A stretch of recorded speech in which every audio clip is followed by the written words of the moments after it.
आणि यापुढची बातमी आहे राष्ट्रवादी काँग्रेसचे खासदार अमोल कोल्हेंनी केलेल्या एका गौप्यस्फोटाची। गेले काही दिवस सातत्यानं अजित पवारांच्या निधनानंतर राष्ट्रवादी काँग्रेसच्या दोन्ही राष्ट्रवादीच्या विलीनीकरणाची जोरदार चर्चा रंगलेली असताना राष्ट्रवादीच्या विलीनीकरणानंतर छगन भुजबळ जे सध्या राज्यामध्ये आमदार आहेत, मंत्री आहेत, ते राज्यसभेवरती जाणार होते अशी माहिती किंवा असा दावा अमोल कोल्हे यांनी केलेला आहे।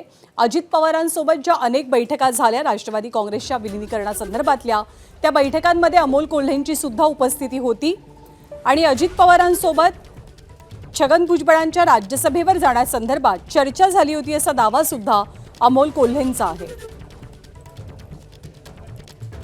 मला वाटतं आदरणीय भुजबळ साहेब हे फार मोठे नेते आहेत आणि त्यांचा त्रागा मी समजू शकतो।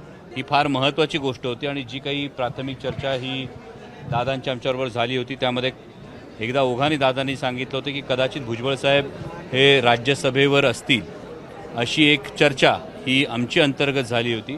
आणि आता मात्र इतका सामाजिक प्रश्नाची जाण असणारा नेता न जाता कोट्यवधी रुपये घेऊन निवडणूक रणनीती विकणारी व्यक्ती राज्यसभेवर जाण्याची जर चर्चा येत असेल तर त्यामुळे कदाचित भुजबळ साहेब हे अस्वस्थ असतील।